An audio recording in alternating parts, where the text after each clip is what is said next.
explosion in innovation in this space has, if anything, only accelerated the trend and the value of these sorts of data. So, I think to your question, what the AI boom has done is actually kind of further reinforced my thesis with regards to, the belief that, an even greater share of corporate value now lies in these intangible assets, which of course include intellectual property, AI, and other, AI models and other linked ideas.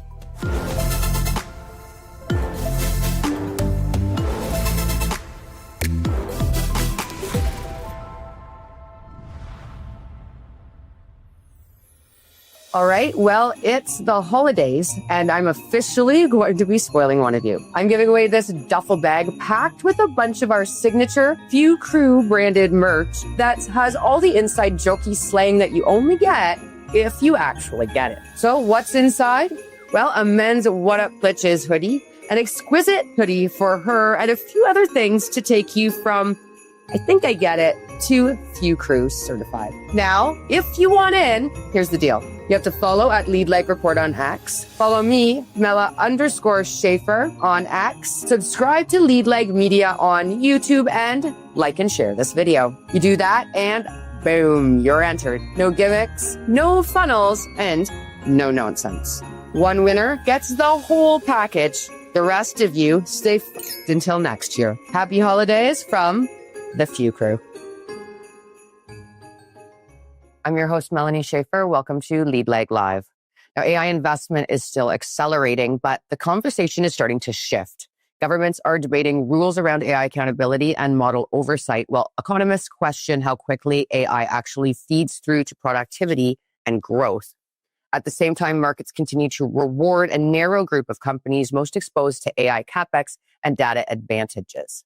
My guest today is Kai Wu, founder and CIO at Sparkline Capital. Kai, it's always great to have you here. Yeah, thanks for having me back. So if we start at sort of the high level, with AI spending still rising, but scrutiny increasing, how has your view of the AI opportunity evolved over the past year? Yeah, well, I think it's been an interesting year. For the first 6 to 9 months, I'd say the market was more or less euphoric about the AI boom. Whenever a company announced a new AI CapEx plan, their stock would go up. I mean, the bellwether would, of course, be Oracle, whose stock went up 30% in a single day on the back of an announcement that they'd be building data centers on behalf of OpenAI. Since then, the fortunes have sort of changed for these names. Oracle's stock is down 40-50% since that point in time. Basically fully retracing its gains and its CDS, so the credit default swap, the credit spread between their debt and the risk-free one has blown out. So investors are starting to develop concern around the sustainability of the spending, and in particular, OpenAI as a credit for Oracle. You also saw the recent news this week about Blue Owl pulling out of a big data center deal that Oracle was trying to put together, which is kind of rattled markets as well. Also, CoreWeave, which is perhaps one of the few pure play data center cloud companies, they IPO'd earlier this year to great fanfare. Stock was up significantly. They're down over 50% as well since this point in time. You look at the hyperscalers, right? In the last quarter, they announced their earnings, and some companies like Google and Amazon did quite well, but others like Meta actually fell a significant amount after they announced earnings, which I think signals that the market is no longer uniformly euphoric on AI spending, but is instead being more discerning around how the spending will actually be, what it will actually generate in terms of ROI for these companies, right? So clearly the market and investors are happy with what Google's spending their money on, while they don't trust Zuckerberg as much with regards to how he plans to spend the tens of billions of dollars on AI data centers. Yeah, Kai, so you mentioned Oracle and Meta and Google, but we continue to see a heavy concentration in this small sort of group of AI-linked mega caps. Do you see that concentration as a risk factor overall, or a feature of how AI economics just works? Yeah, I mean, I think this is a unique time because even before the AI boom, right? The Magnificent Seven stocks, so that's Meta, Google, Amazon, Nvidia, Tesla, Microsoft, Apple, comprised 30 to 33% of the index. Today, they're around 33% of the S&P 500 index. So that means as an investor, 1/3 of your money is in these names. And it just so happens to also be the case that these Magnificent Seven stocks are also, in addition to Oracle, the companies that are investing most heavily in the AI data center boom, right? So the top four names, Google, Amazon, Microsoft, and Meta, are collectively spending, over, $400 billion in data centers, which is obviously quite a large expenditure, and with plans to kind of increase that over time. So this is a huge bet that they're making. And so, yes, I mean, I think, as an investor in even a passive index, you should be concerned about the fact that 1/3 of your money is in the hands of these big tech CEOs that are basically betting the firm on this platform shift to AI. Yeah, and I mean, there's another bet because there's debate around whether AI is delivering real productivity gains, at least currently. From the data that you look at, are we seeing measurable economic impact, or is that still sort of ahead of us? So I think that's the trillion-dollar question. So with all the money that's going into building out these data centers, obviously, that's fine as a venture bet, right? For now, but at some point, investors will want to see a return on their capital, a return on investment in these things. And the challenge is that the end users, right, of these AI data centers, like, for example, Meta and Microsoft, for example, will say, yeah, we're fully utilized. In other words, when we build out this cloud, we're basically unable to fill all the demand that the end users have with regards to GPUs and AI inference. Now, of course, they're going to say that for now, but the question is that sustainable? Like, who ultimately is the end user of the Azure, cloud with regards to AI? And, obviously the biggest user, the biggest, demand center is OpenAI itself. ChatGPT has been tremendously successful in scaling its business to, hundreds of millions of users.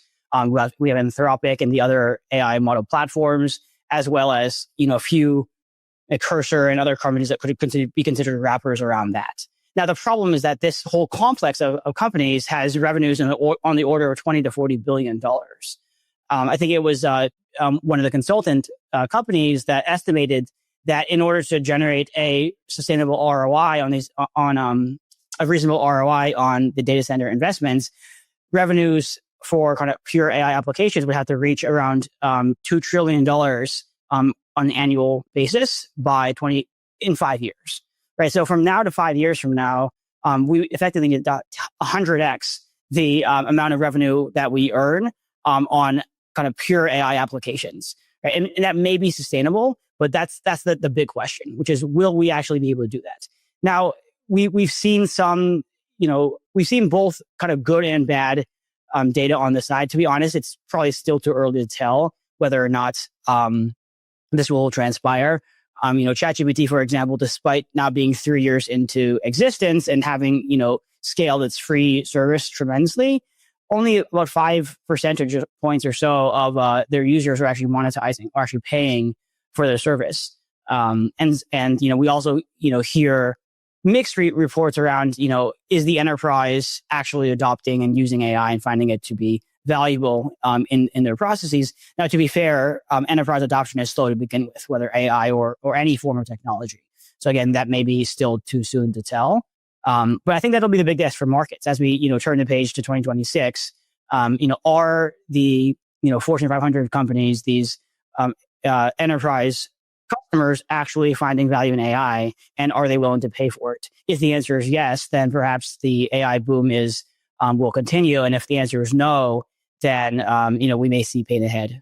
Yeah, so I want to pivot just a little bit and talk about something that we discussed last time you were on the show, and that was intangible assets and how traditional signals can break down. Has the rise in generative AI changed how you think about valuing intangibles like data and algorithms, et cetera? No, I think, if you step back, the reason why, I set up my firm and, all the research I conduct is around this idea that traditional value investing, they tend to focus too heavily on tangible and not enough on intangible assets. In other words, the traditional value frameworks do not put enough emphasis on the value of data and AI and other technologies. Now, the explosion in innovation in this space has, if anything, only accelerated a trend and the value of these sorts of data.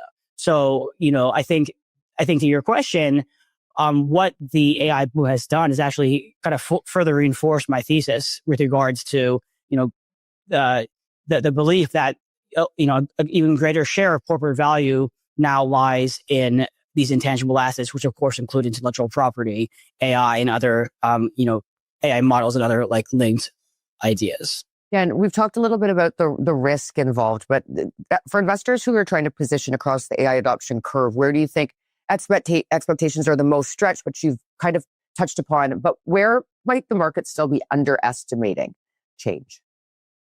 Yeah, I mean, I think this is a really, really interesting question and something I thought a lot about.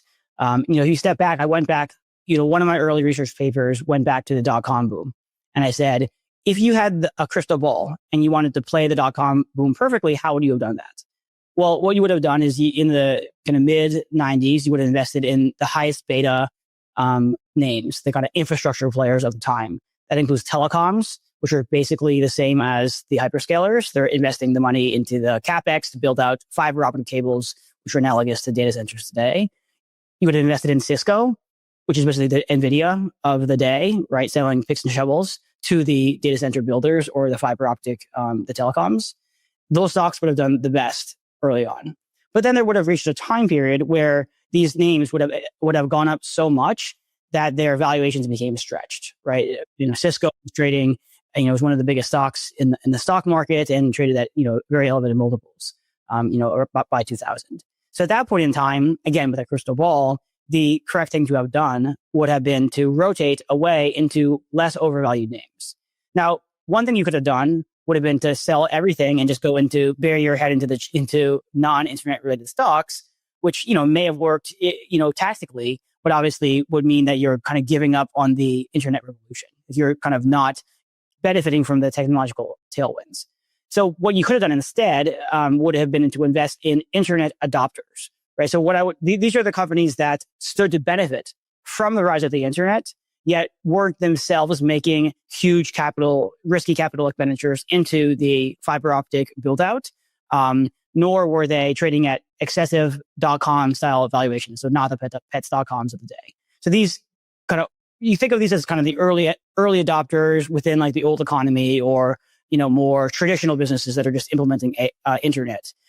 I think that's kind of where we're starting to reach today in the AI cycle as well, where, we've seen a huge amount of returns from NVIDIA, from the Magnificent Seven, in the past few years. And these stocks have done very well.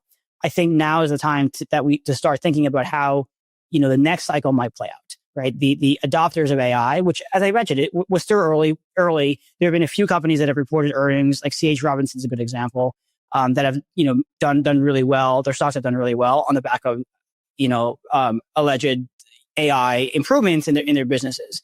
I think what we'll likely see over the next year, and again, this is the big test, but I do expect it to be the case, that we'll see more and more companies, announcing and talking about how AI is driving outperformance. And these companies, while they may be in kind of stodgier industries, they will be able to then use that improvement to outcompete their even stodgier rivals.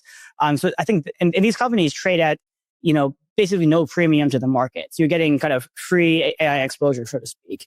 And they exist not just in technology and communications, they exist, in all sectors of the US as well as internationally, right? In Germany and France and Japan, countries where, maybe their valuations are not as high. So you get more diversification, you get less capital intensity, you get less, overvaluation while still maintaining positive exposure to AI. And so you asked the question about what my signals are telling me. That's what the signals are telling me. So I'm not just like telling you this is, I think, where we are. I mean, that's bottoms up. Just looking at what the models are doing is what the models are basically having us rotate out of the Magnificent Seven. So at one point we were overweight Magnificent Seven. We were no longer overweight. Our top position is Google, but only have a couple names in that category. Most of the weight's now starting to shift away into the kind of adopters away from the infrastructure plays. And so that's kind of where we think that one should consider positioning, for the next year. And so you mentioned that you don't have a crystal ball, but for investors and advisors who want to learn more about all the research that you do and see more of your thoughts on AI, where should they go? Where's the best place to contact you? Yeah, if you want to look at the research I write, you can just go to sparklinecapital.com. And I have all my publications posted there. There are probably 24, so more than that now on papers. And then in terms of contacting me, you can email me. My email's, on the website, or you can contact me through the forum, or I'm also on Twitter and LinkedIn with a handle CKAIWU. Also, well, Kai, thanks for joining me again. And thanks to everyone for watching. Be sure to like, share, and subscribe for more episodes of Lead Leg Live. Always a pleasure. Thank you.